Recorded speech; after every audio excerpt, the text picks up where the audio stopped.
اعوذ باللہ من الشیطان الرجیم بسم اللہ الرحمن الرحیم الف لام میم ذالک الکتاب لا ریب فیہ ھدی للمتقین۔ سورۃ البقرہ کا مختصر سا خلاصہ ایک نئے انداز میں بیان کرنا چاہتا ہوں۔ دعا ہے اللہ رب العزت سے کہ رب العالمین مجھے حق اور سچ بولنے کی توفیق عطا فرمائے۔ اس کے بعد اللہ مجھے اور سننے والے تمام مسلمان بھائیوں کو، بزرگوں کو، نوجوانوں کو اور سننے والی میری ماؤں اور بہنوں کو اللہ رب العزت عمل کی توفیق عطا فرمائے۔ سورۃ البقرہ کا اکثر حصہ ہجرت مدینہ کے بالکل ابتدائی دور میں نازل ہوا، کیونکہ یہ مدنی سورت ہے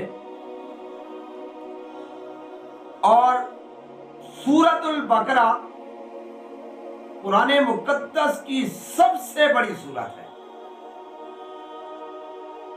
سورۃ البقرہ قرآن مقدس کی سورتوں میں سے سب سے بڑی سورت یہی ہے، سورۃ البقرہ۔ اس کی 286 آیات پر یہ سورت مشتمل ہے۔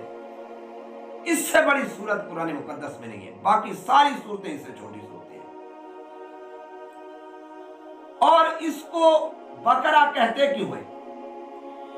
کیا وجہ ہے؟ اس کی وجہ تسمیہ کیا ہے؟ عربی زبان میں بقرہ گائے کو کہتے ہیں اور اس سورت میں گائے کا تذکرہ ہے، اس لیے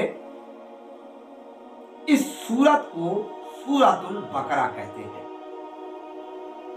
اور گائے ذبح کرنے کا واقعہ بھی اس سورت میں موجود ہے، اور وہ واقعہ مختصراً میں آپ کو بتا دیتا ہوں کہ بنی اسرائیل کے ایک مالدار شخص کو اس کے بھتیجے نے مال وراثت ہتھیانے کے لیے اس کو قتل کر دیا۔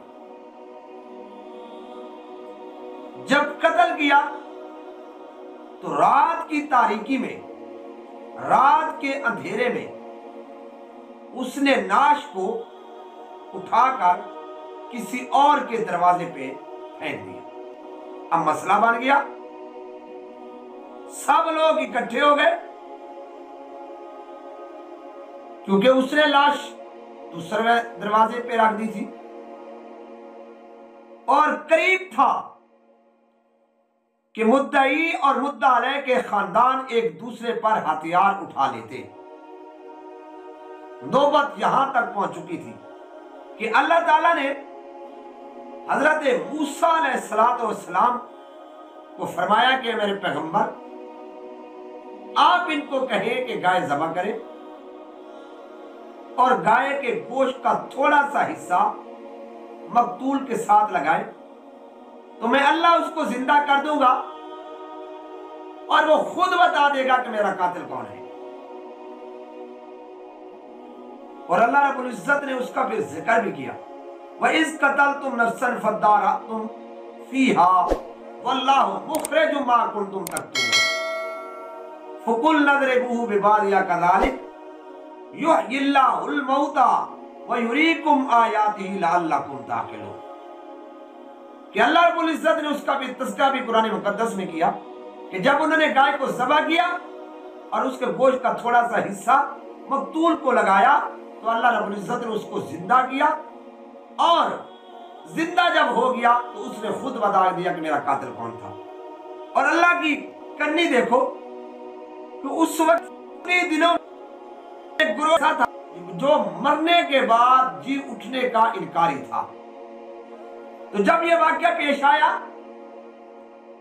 جب مقتول زندہ ہوا تو یہ مسئلہ بھی اللہ رب العزت نے حل کر دیا کہ دیکھو جس طرح میں نے اس کو زندہ کیا ہے اسی طرح تم کو بھی دوبارہ میں زندہ کروں گا۔ اور یہ قرآن مقدس کا فیصلہ ہے، یہ قرآن مقدس میں اللہ رب العزت نے بتا دیا ہے کہ اے لوگوں یاد رکھنا، جس طرح میں نے تمہیں پہلی مرتبہ پیدا کیا، قُلْ يُحْيِي الَّذِي أَنشَأَ أَوَّلَ مَرَّةٍ،